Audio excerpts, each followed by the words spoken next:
Thanks for this. We're going to be talking about a project at the King's College London, based at King's College London, the Echo Centre for Transnational Education.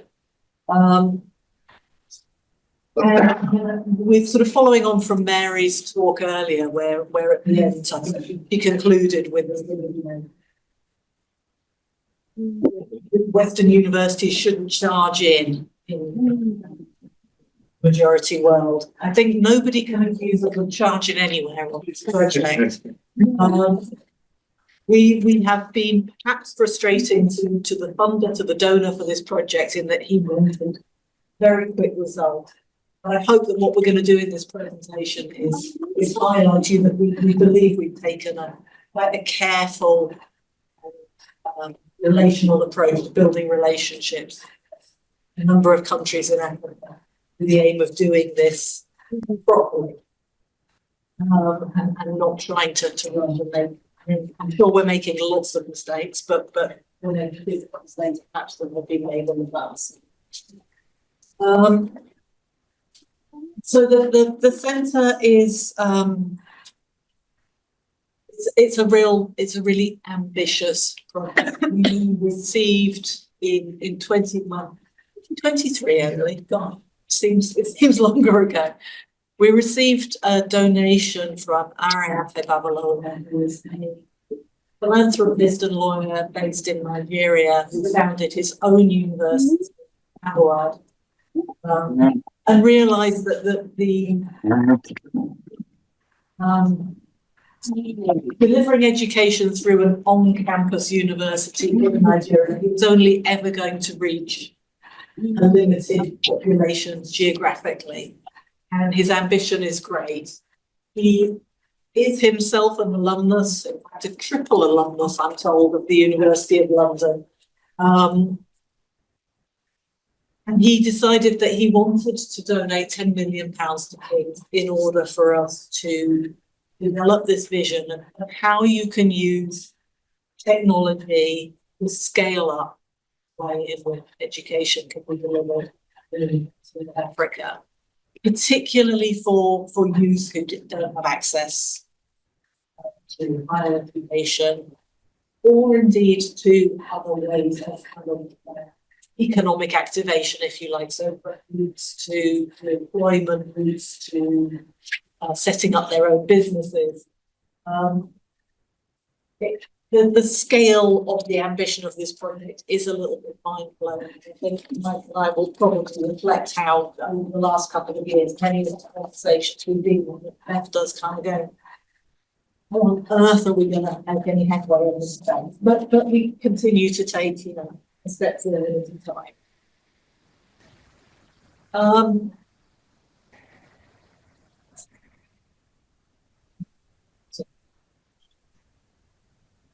Click on the slide and this is a picture of the man himself. And he's had an incredible story. He's now, I think, in his late 90s, 95, 96 years old. Still, I can understand why he's putting pressure on us. He wants to see some results of this project in his lifetime. But he's got this incredible vision to transform opportunities for disengaged or disenfranchised youth of Africa. yes. Yeah, I'm just going to talk through now really the first big piece of work that we've done for this project, stakeholder engagement, and it's not by any means the end of the stakeholder engagement. It really is just the start.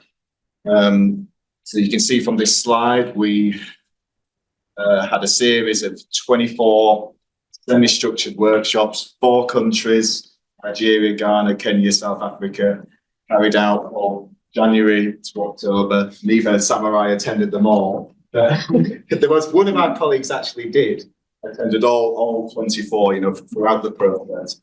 And we engaged with 600 participants. So learners want to understand their aspirations, the barriers that they face, school teachers to to assess the current state of education in those countries, employers to understand the skills gaps and the recruitment challenges, and community groups to understand the broader societal factors that are impacting education and employment. And really those workshops enabled us to gather really rich contextual insights. We've all read a lot of statistics about Africa, about the dynamics and the education. This was really about us digging beneath that and understand the story of individuals behind those numbers. And this piece of work, huge piece of work, has really then shaped the next steps, which we'll go into discussing at the back end of this presentation. So the methodology was really built around a rapid qualitative inquiry, and by that I mean something that was really efficient in a really complex environment. So we had facilitators around each little mini workshop who would be taking notes, observations. There was then one person in each of these groups who was then nominated to feedback and really capture what was discussed. So we did that because often the situation was like this, where we might have just pulled some chairs together and had a conversation. Sometimes the participants would come an hour late, sometimes they would come an hour early, sometimes there would be 100 people, sometimes there would be 10, and we had to just adapt and go with the flow. And that was really how this methodology took place, rather out of pragmatism really than anything too robust. And then but we did it. I think it was really important that we had these in person, all these workshops across the 4 countries, really as a statement of inclusion. It meant that we could have participants there who didn't have a mobile phone, who we could bus in from the rural areas into the city to take part in the workshops. Some young people had disabilities.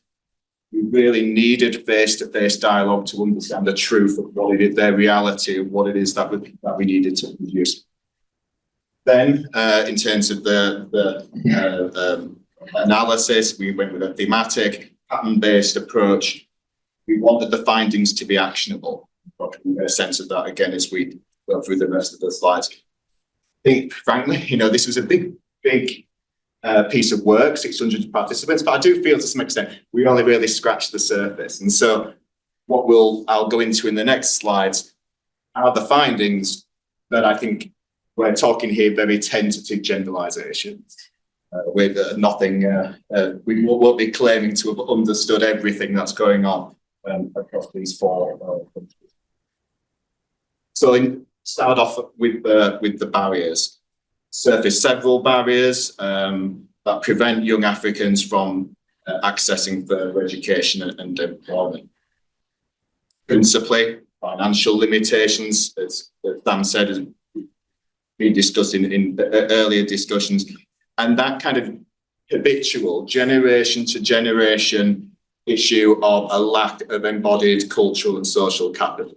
So the young people being entrapped in certain parts of the community, really finding it difficult to break out, difficult to get that sense of hope. Second, harmful social norms, teenage pregnancies, family responsibilities, disproportionately affecting girls. And then secondly, when securing jobs, we found that the girls were often subject to bullying and sexual violence.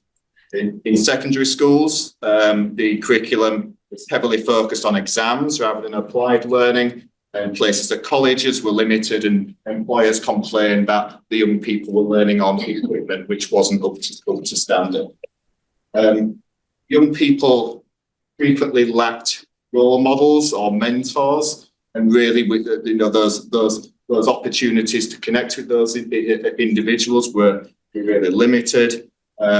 We had employers who said, we get 1,000 applications for a single role. And they said to us, the challenge for us is that we need to make that young person into the needle in the haystack. but as Sam said, we're thinking, how do we do that? But those are the challenges that we're facing. Technology access. When mobile phones can be accessed, even if it means borrowing of relatives, which happened quite a bit. Reliable access to the internet, especially in rural areas, remains a significant challenge. After the workshops, I feel like sometimes it can feel a little bit overwhelming, but actually there was a potential there that wasn't being realised. Turning to the strengths. So there were many things, great things that were going on for us to build on. Principally, African youth frequently overcome significant hurdles through determination and perseverance. My thought always goes back to a young girl that we met in Nairobi. She was a refugee from Rwanda. She'd applied 8 times for a scholarship. She applied a dozen different jobs. She hasn't got any of them. She turned up at the workshop and said, well, what can you do to help? So the resilience is there. It's about what we can do then to build those connections. Many young people are creative, entrepreneurial. They demonstrate those skills through the sale of their goods that they make to local people and tourists. Skills are often passed down through families, for example, construction, agriculture, braiding hair. With young people often able to pick up new skills, such as printing T-shirts and all sorts of other interesting things that they showed us. They're often, extremely creative. There are many funding opportunities that, if young people can be supported to find out about them and to apply for them, they've probably got half a chance of getting them. And those things exist, and we've got to try and help.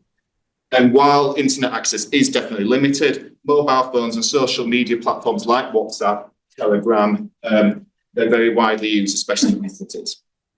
So we've got from this some real potential for us to develop scalable, contextually relevant learning solutions that actually deal with the reality of these young people's lives. We can't hide from it, but we also want to provide hope for the future. So lastly, before I hand back to Sam, just turning to the opportunities. So these are the 4 key things that emerged from that analysis.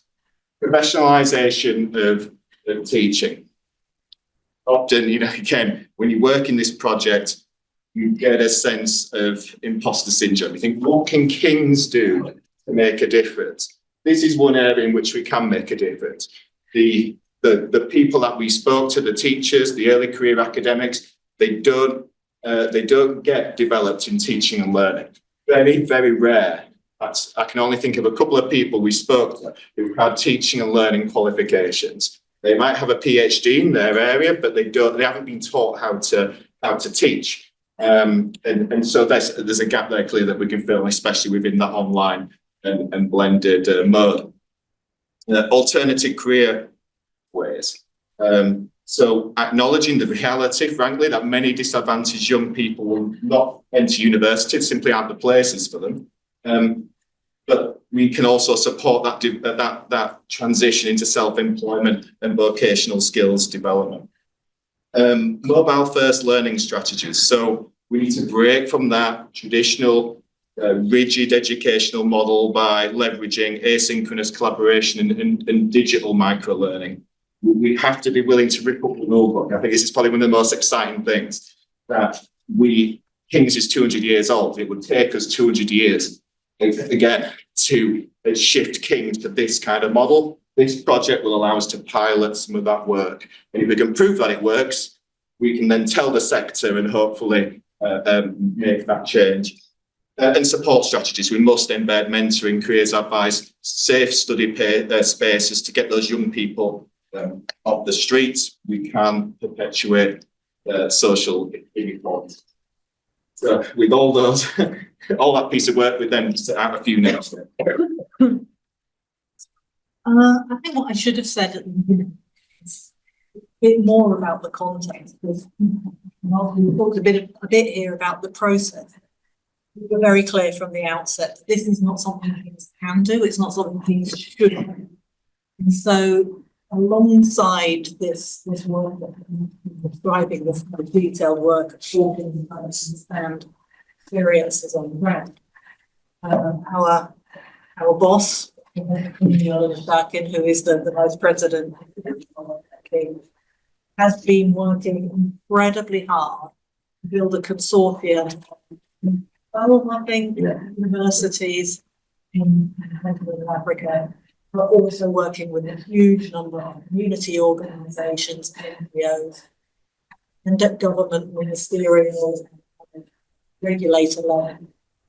And alongside the small things that we're doing, he is trying to create a framework, qualifications framework.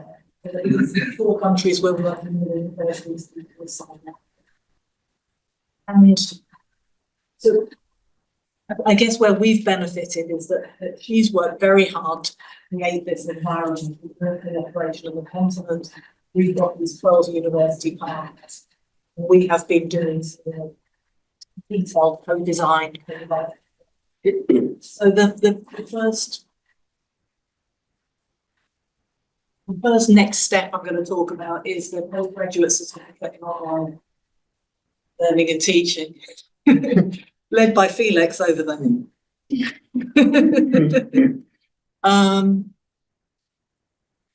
It's been arguably the wrong way to do it, to start with the qualification. We know that the most urgent we never know quite what to call it. We sometimes call it a level 3, we sometimes call it a pre-university, we sometimes call it a foundation. Not quite any of those things. But what are we looking to do through this initiative for those learners who are currently finding the right routes for the next step? But it turns out that relatively few of those opportunities exist already in the continent of Africa, and very few people are trained. So if we want to be able to do this at scale, we need to be able to train teachers. And what we found through the work that Mark just outlined is tremendous appetite for this.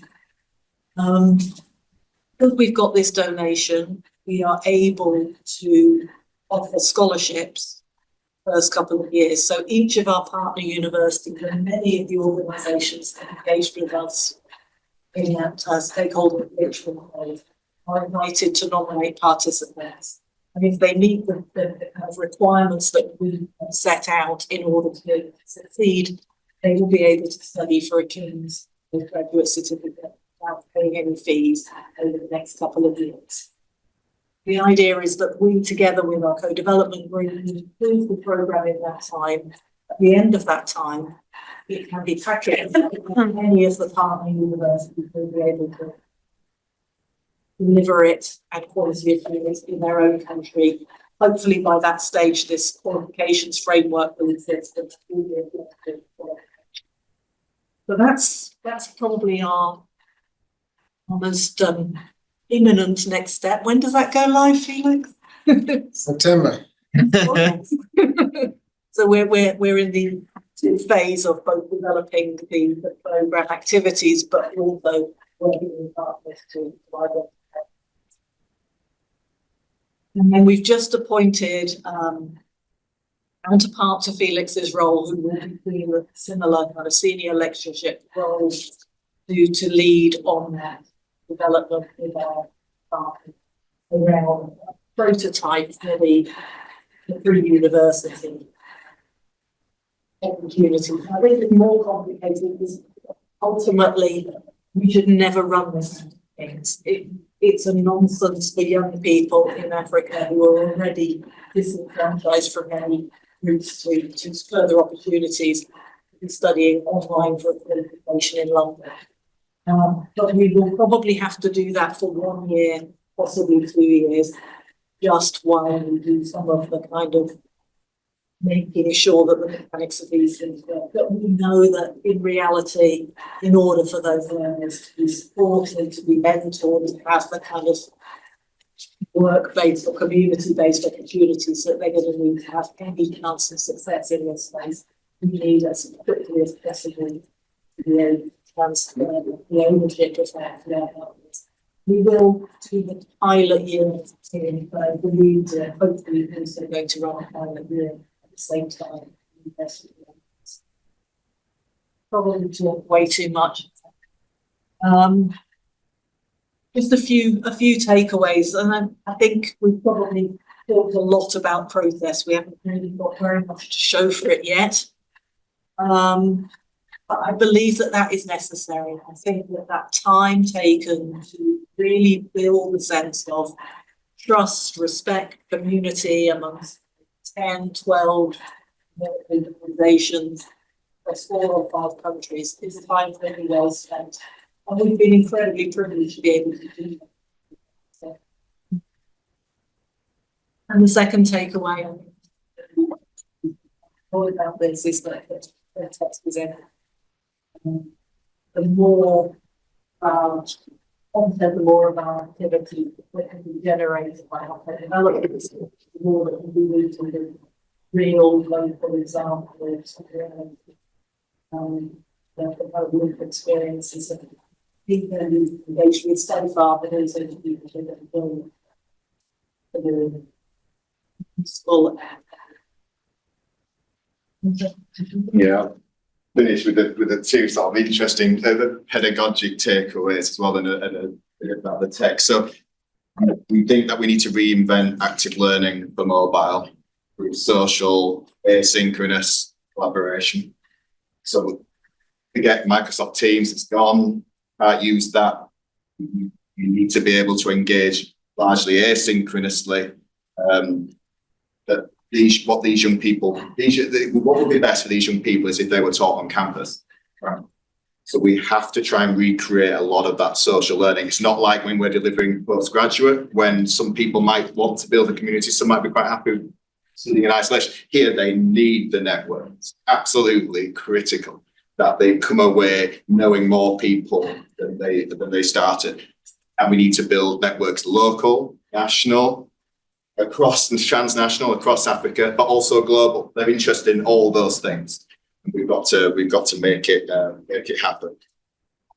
But to do that, we've got to meet, I think, the students where they are, which is on their mobile, and then take advantage of the instantaneous nature of that they can contribute throughout the day. In 2 minutes, 20 minutes, they could do something on their phone. So really use that to our advantage. We've got to rip up the rulebook with assessment, which I'm probably most excited about, because a mobile phone will still allow young people to blog, to record, to photograph, to interview, and we can create, I think, some excellent mini portfolios on mobile, which will be incredibly exciting. Just lastly, this piece around accessibility. So the bells, we've created a copy of our Moodle VLE, we've stripped everything out of it. The decorative elements have gone, the bells and whistles have all gone, because if they can't access the content, the rest of this thing is a complete waste of time. So we want them to be able to download the content when they can on the Moodle app. The chunks of learning are going to be even smaller than we have before. But more opportunities to interact than ever. Really very, very important. So we need to enable the young people with very complicated lives to access content on their own terms, on the go, anytime, anywhere. So yeah, a lot of work to do. Thank you. Terrific. Thank you.